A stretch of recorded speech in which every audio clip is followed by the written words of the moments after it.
இதே மாதிரி தான் நீங்களும் அந்த இடத்த விட்டு வெளியே போகும்போது, இன்டர்வியூ முடிச்சுட்டு போகும்போது ஒரு 5 கேள்வி கண்டிப்பாக உங்களுக்கு பதில் தெரிஞ்சிருக்கணும். அப்படி தெரிஞ்சிருந்தீங்கன்னா நீங்கள் சரியாக இன்டர்வியூ பண்ணிக்கோங்க. ஏன்னா இன்டர்வியூ ஒரே ஒரு கேள்வியோட அர்த்தம் பதில் சொல்கிறது இல்லை. அது 2 பேரும் சேர்ந்து பேசுறது. அந்த 2 பேருக்குள்ள உரையாடல் வந்து முக்கியம். அப்போ எனக்கு என்ன மாதிரி சார் வேலை அது அப்படின்னு நீங்கள் தெரிஞ்சுக்கணும். நான் என்ன மாதிரி வேலை செய்யணும் எதிர்பார்க்குறீங்க, என்ன பண்ணணும் அப்படின்னு சொல்லி குறிப்பாக என்ன வேலைன்னு தெரிஞ்சுக்கணும். அப்போ அந்த எம்ப்ளாயர்கிட்டே கேட்டு தெரிஞ்சுக்கலாம். நம்ம வேலை கொடுக்குற முதலாளிகிட்டே கேட்டு தெரிஞ்சுக்கலாம். ரெண்டாவது ஒரு நல்ல எம்ப்ளாயராக என்ன மாதிரி இருக்குது எதிர்பார்க்குறீங்க. ஆமாம் முன்னாடி இந்த பையன் நல்ல வேலை பார்த்தாப்பா, அப்படிலாம் செஞ்சாப்பா, இப்படிலாம் பண்ணாப்பா அவர் சில விஷயங்கள் சொல்லுவார்.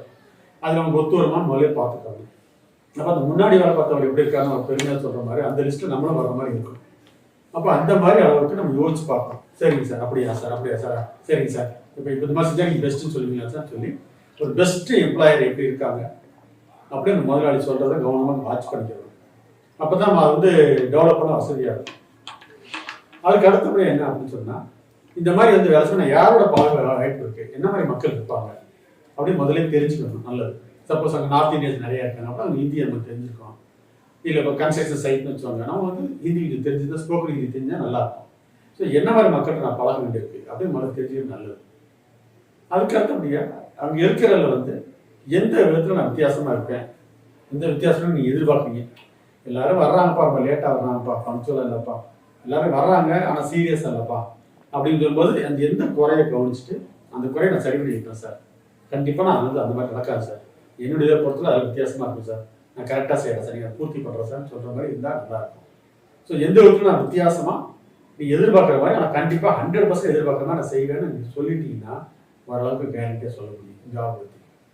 அதே மாதிரி தான் சம்பளத்து விஷயத்துலையும் சரி, எவ்வளோ சார் எதிர்பார்க்கலாம், நாங்கள் என்ன கொடுப்பாங்க, அவங்களால எவ்வளோ முடியும், அஃபோர்டபிலிட்டி இருக்குது, எப்போ கொடுப்பாங்க, சப்போஸ் கூட கொடுக்குறது எப்போ கொடுப்பாங்கிற விஷயம் தெரிஞ்சுக்கணும். இந்த 5 விஷயத்தையும் நம்ம தெரிஞ்சு வச்சுக்கிட்டு வெளியே போனோம்னா ஃபாலோ பண்ணுறோம். இன்னைக்கு சப்போஸ் ஒருத்தர் கேண்டிடேட் செலக்ட் பண்ணுறாங்க ஒரு ப்ரெஷர்னால, ஆனால் அடுத்து நம்ம கூப்பிட வாய்ப்பு இருக்குது. முடிச்சுட்டு போகும்போது மறக்காமல் தேங்க்யூ சொல்கிறது, மறக்காமல் அவங்க நன்றி ஒரு லெட்டர் போடுறது, இல்லை ஒரு எஸ்எம்எஸ் கொடுக்குறது, இல்லை இந்த மாதிரி ஏதாவது பண்ணால் நல்லது எப்போன்னு அதை அவங்க விரும்புவாங்க. ஸோ இது மாதிரி 5 கேள்வி நம்ம தெரிஞ்சுக்க வேண்டிய விஷயம், 5 கேள்வி அவங்களுக்கு சொல்ல வேண்டிய விஷயம். இந்த 10 கேள்வி நம்ம தர வச்சுக்கிட்டோம்னா அதுக்குள்ள கேள்விகளை ப்ராக்டிஸ் ரிகர்சல் பண்ணிக்கணும். சரி உடைய பேர் சொல்லுப்பான்னு சொன்னால் அப்படி 20 நிமிஷம் 20 நிமிஷம் பேசிட்டு இருக்கக்கூடாது. மொத்த நான் பிறந்ததுலேருந்து ஆரம்பிச்சு நேற்று காலையில் என்ன சாப்பிட்டேன் மாதிரி சொல்லக்கூடாது. அப்படி இருக்கக்கூடாது. நீங்கள் சொல்லப்போனால் ஷார்ட்டாக இந்த கம்பெனி எப்படி பொருத்தமாக இருக்கும், என்ன செய்யும், நான் சின்சியராக இருப்பேன் அப்படி மட்டும் அப்படி அந்த ஒரு வாரத்தை 2 வாரத்தில் பேசக்கூடாது. என்ன வேலை கொடுத்துருக்கீங்க, உங்கள் கம்பெனி என்ன, அந்த கம்பெனி எப்படி பொருத்தமாக இருக்காங்க, அதுக்கேற்ற மாதிரி அவங்களுக்கு கேட்க பிடிக்கிற மாதிரி கரெக்டாக நீங்கள் சொன்னீங்கன்னா பொருத்தமாக இருக்கும். நிறைய பேர் அந்த இடத்துல போட்டு விட்றோம். அது ஒரு ட்ரிக்கி கொஸ்டின். அது உன்னை பற்றி சொல்லுப்பான்னு சொல்லும்போது அது கரெக்டாக கவனமாக சொல்லணும். இதெல்லாம் வந்து அடிப்படையாக விஷயம். இப்படி பண்ணும்போது என்னன்னா நல்ல நல்ல கம்பெனி வேலை பார்த்து பெரிய பெரிய லெவலில் போகுது. இப்போ வந்து வீடியோ எடுத்துகிட்டு இருக்கிற அவரெல்லாம் வந்து இந்த மாதிரி ஒர்க் இண்டியாவில் இந்த மாதிரி பிக்சரில் இந்த மாதிரி வந்தவர் தான். அருமையாக ஒர்க் பண்ணுற நல்ல டேலண்ட் அவரெல்லாம் பெரிய லெவலில் போக முடியாது, சினிஃபீல்டில் போகணும், பெரிய ஆள் பண்ணுறது, கிடைக்கிற சான்ஸ் யூஸ் பண்ணி பார்ட் டைம் மேலே வந்துட்டே இருக்காரு. இது எதுக்கு சொல்கிறேன்னா கிடைக்கிற சான்ஸ் யூஸ் பண்ணிட்டு நமக்கு எங்கே எக்ஸ்போஷர் கிடைக்கலாம், எங்கே நம்ம யார் வெளியே சொல்லுவாங்க அப்படிங்கிற அளவுக்கு மேலே வந்துட்டே இருந்தீங்கன்னா அவங்க சம்பளம் கூட்டிகிட்டே போக அதோட முக்கியம் நல்ல பிரேக் ஃபியூச்சர் கிடைக்கும், ஒரு உறுதியான எதிர்காலம் கிடைக்கும். இல்லைன்னு வச்சுக்கோங்களேன் மாறிக்கிட்டே இருக்க மாதிரி போயிட்டு இருக்கு லைஃப்பில். அதனால தான் நான் என்ன சொல்கிறேன்னா எப்போவுமே நம்ம வந்து எங்கே ஜாயின் பண்ணுறோம் அவங்களுக்கு நல்ல லெட்டர் வாங்கிட்டு போகிற மாதிரி, ரெஃபரன்ஸ் லெட்டர் வாங்கிட்டு போகிற மாதிரி, அப்ளிகேஷன் வாங்கிட்டு போகிற மாதிரி நம்ம அந்த எய்மோட போனோம்னா, இல்லை நாங்கள் தொடர்ந்து வேலை செய்வேன், இல்லை நான் காலேஜ் முடிக்கிறேன் படிச்சுட்டு இருக்கேன், 3 இயர்ஸ் நான் படிக்கிறேன், 5 இயர்ஸ் படிக்கிறேன், 4 இயர்ஸ் படிக்கிறேன், 3 இயர்ஸ் நான் கம்பெனியில் ஒர்க் பண்ணுவேன், பார்ட் டைம் ஒர்க் பண்ணுவேன், சொன்ன டைம் கரெக்டாக போவேன் அப்படிங்கிற மாதிரி மெயின்டைன் பண்ணோம்னா கண்டிப்பாக நல்ல ஜாப் கிடைக்கும். நான் சொன்ன வார்த்தை கரெக்டாக எனக்கு காப்பாற்றுறது, சப்போஸ் லேட்டாக இருந்தாலும் முன்கூட்டியே சொல்லி அவனுக்கு பெர்மிஷன் வாங்கிக்கிறது, அதுக்கு ஒரு ஆர்டைன் ரெடி பண்ணிக்கிறது, ஃபியூச்சர் நான் லேட்டாக வரமாட்டேங்கிறது கன்ஃபார்ம் பண்ணிக்கிறது, இந்த மாதிரி எல்லாமே ப்ராம்ப்டாக நம்ம பண்ண ஆரம்பித்தோம்னா சரி நம்ம டைம் முடிக்கலாம் அப்படின்னு புரிஞ்சுக்கலாம். இல்லை நம்ம நம்பி 10 பேர் நிற்கிறாங்க அப்படின்னா அந்த 10 பேரோட வேலையை 2 பேர் நம்ம லேட்டாக போனோம்னா நம்ம ஒரு 1 ஹவர் லேட்டாக போனால் அந்த 10 பேரோட 1 ஹவர் சேர்த்து 11 மணி நேரம் லேட்டுங்கிற மாதிரி கிடச்சி. ஸோ பல விஷயங்கள் இருக்குது. நீங்கள் வந்து எல்லாமே கட்ரோல் காம்படிஷன் இருக்காங்க, எல்லா கம்பெனியும் பயங்கர பிஸியாக இருக்காங்க. எஸ்பெஷலி தனிப்பட்ட ஒரு தொழிலதிபர்லாம் ரொம்ப கஷ்டப்பட்டு மேலே வந்துட்டு இருக்காங்க. அப்போ நம்ம உதவியாக இருக்கணும், உபத்திரமாக இருக்கணும் அங்கே போயிட்டு இல்லைங்களா.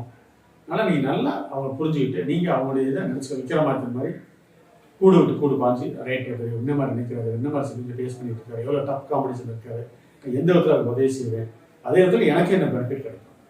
ஏன்னா இவருக்கும் க்ரோத் இருக்கணும், அந்த ஜாயின் பண்ணுற வேலைக்கு செய்கிறவருக்கு நல்ல க்ரோத் இருக்கணும், லைஃப்பில் பெரிய லெவலில் வரணும், அந்த எக்ஸ்பீரியன்ஸ் அவருக்கு பின்னாடி உதவும். அதுதான் முக்கியமாக தவிர ஏதோ ஒரு இடத்துல போய் ஸ்விக்கிலோ மற்ற வேலை தப்பு சொல்ல வரல. ஆனால் அது எக்ஸ்பீரியன்ஸ் எழுத முடியாது. 15 வருஷம் ஸ்விக்கியில் ஒர்க் பண்ணேன், 15 வருஷம் எழுத முடியாது. நமக்கு ரெலவெண்ட்டான ஜாபை போட்டு நமக்கு ரெலவெண்ட்டாக அதில் மேலே ஏறிட்டு வந்து நல்லது. அதில் குறையா சொல்லலாம், ஜாப் நான் குறையா சொல்லலை. நிறைய நினச்சிட்டு இருக்காங்க, நான் ஸ்விக்கியில் வேலை பார்த்துட்டு அப்புறம் சாயங்காலம் வேலை பார்த்துட்டு வேலை பார்த்துட்டு 10 இடத்துல வேலை பார்க்கலாம். பட் நம்மளுடைய ஜாபோட தொடர்ந்தது போதும், மேலே வருதான் அந்த எக்ஸ்பீரியன்ஸ் கவுண்ட் ஆகும் நமக்கு அப்படின்னு பார்த்தோம்னா ரொம்ப நல்லது. ஏன்னா நிறைய ஹார்ட் ஒர்க் பண்ண நான் பார்க்குறேன், கடுமையாக உடைக்கிறாங்க, திடீர்னு அது வந்து நின்றுறாங்க. என்னப்பான்னு கேட்டால் இல்லை சார் முடியல சார், உடம்பு ஒத்து வரல சார் அப்படின்னு. அப்படி அப்ரப்டாக நிற்கிறது வந்து நம்ம வருஷக்கணக்கு வேலை பார்த்து வேஸ்ட்டாக போயிடுது இல்லையா. ஸோ எங்கே வேலை பார்த்தாலும் சரி அது கவுண்ட் ஆகுற மாதிரி தொடர்ந்து நமக்கு வர்ற மாதிரி வேலை பார்த்தோம்னா கண்டிப்பாக நம்ம ஜாப் வந்து நல்ல ஜாப் கிடைக்கும். கண்டிப்பாக சம்பளம் கூட கிடைக்கும், அது கேரண்டி. ஏன்னா இன்னைக்கு எல்லாருமே நம்பிக்கையால எதிர்பார்க்குறாங்க, திறமையால எதிர்பார்க்குறாங்க, நல்ல ஒரு கடுமையாக உழைக்கூடிய ஆளாக எதிர்பார்க்குறாங்க, ஒரு நல்ல எதிர்காலத்தை மனசு வச்சு ஆளாக எதிர்பார்க்குறாங்க. அதுதான் எல்லாம் பார்ப்பாங்க. இது அடிப்படையான விஷயங்கள். இதெல்லாம் நம்ம வச்சுக்கிட்டோம்னா கண்டிப்பாக நல்ல சக்ஸஸ் கிடைக்கும். Wish you all success. Thank you.